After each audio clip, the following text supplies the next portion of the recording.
हाय। कल वैसे ही बैठे बैठे मुझे अपने एक स्टूडेंट की याद आई। बहुत पहले, शायद 20 से ज़्यादा साल पहले, वो मेरी क्लास में था, स्टैंडर्ड 12 में।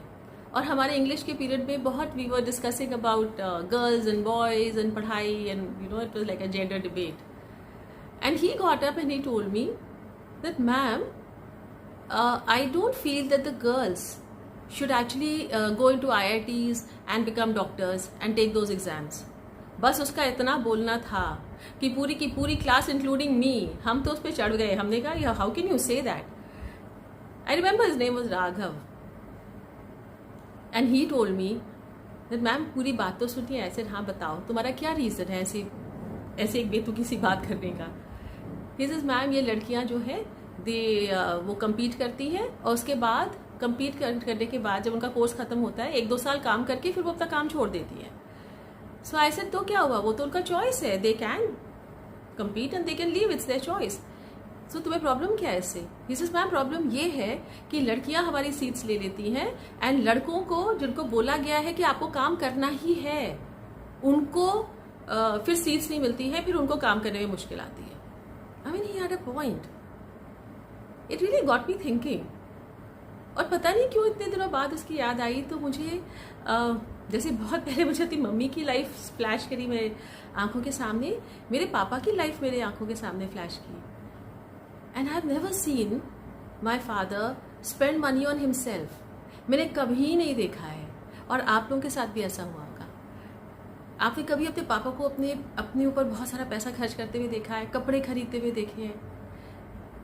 मेरे जितने भी फ्रेंड्स हैं बहुत कम 1 या 2 होंगे जिनके हस्बैंड्स को कपड़े खरीदने का शौक है।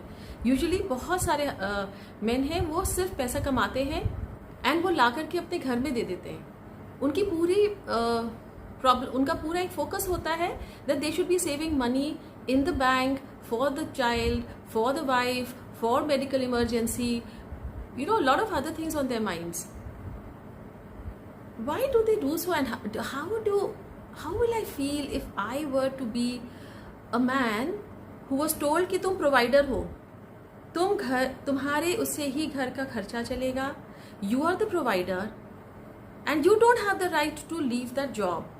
तुमको तो काम करना ही है, और तुमको अपने माँ बाप को भी देखना है, तुमको अपने भाई बहन अगर छोटे हैं उनको देखना है, प्लस तुमको अपनी वाइफ है, आपके खुद के बच्चे हैं, उनको भी देखना है।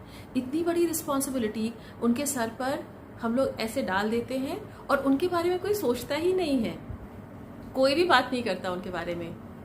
मैं जब भी सोचती थी तो मैं अपने बारे में, मैं विमेन के बारे में सोचती थी, बट आज मुझे अपने पापा के बारे में लगा कि हाँ, मैंने उनको हमेशा मेरी दादा दादी के लिए, मेरे चाचा के लिए, सबके लिए, इन्हीं के लिए काम करते हुए देखा है। और दूसरी चीज़ जो हम अपने बच्चों को, लड़कों को बस सिखाते हैं कि रोना नहीं है, क्या लड़कियों की तरह रो रहे हो। इमेजिन, आप रो ही नहीं सकते। अगर मुझे कोई बोल दे कि तुम रो नहीं सकती हो, मुझे लगता है मैं गुस्से से भर जाऊंगी। और शायद यही रीज़न तो नहीं है कि आदमियों को लगता है कि औरतें वीक हैं क्योंकि औरतें रोती हैं, और उनको बोला गया है कि आपके लिए रोना is a sign of weakness. Maybe that's the reason they are so full of anger at times. I think one thing we must always remember to discuss with our girls, that अगर हमारे पास choice है काम नहीं करने का, बाहर जाकर के काम नहीं करने का, तो we must give that option even to our husbands. हम लोग के लिए ये एक मामूली सी बात होनी चाहिए कि अब घर का काम हस्बैंड कर रहे हैं एंड ऑफिस में बाहर जाकर के पैसे का कमाने का काम लड़कियां कर रही हैं। ये एक्सेप्टेबल होना चाहिए, पर ये एक्सेप्टेबल नहीं है। तो लड़कियों के साथ जब हम इक्वालिटी की बात करते हैं तो this is a very important aspect that we really don't talk about, that girls should also be okay with the boys और the husband not working in the family, not working as in not getting money, going out and working, पर वो घर का काम देख रहे हैं और आप ऑफिस जा रहे हैं।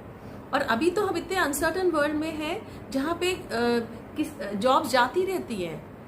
तो अगर हस्बैंड की जॉब चली गई तो वाइफ बाहर जाके जॉब करे एंड हस्बैंड घर का काम कर ले, and vice versa. So that's again I think a very important aspect. But अगर आप ये सारा कुछ देखेंगे ना, तो ये आप जरूर सोचिए इसके बारे में कि जब हम जेंडर की जो ट्रेनिंग देते हैं बचपन से बच्चे को, उसमें ना तो आदमी खुश है ना औरत खुश है, कोई भी तो मुझे खुश नहीं दिखाई दे रहा है इसमें। And that is one thing we have to understand कि अगर इक्वालिटी की बात करनी है और अगर हमें सबकी खुशी की बात करनी है, तो हमें मेन के बारे में भी बात करनी है, उनकी कंडीशनिंग के बारे में बात करनी है, उनके मनस्थिति की भी बात करनी है, एंड विमेन की भी बात करनी है, और मेन और विमेन को एक दूसरे के बारे में बताना है। I think that is one thing, जब हम in the truest form we will be able to achieve a little semblance of gender equality. जरा सोच के तो देखिए।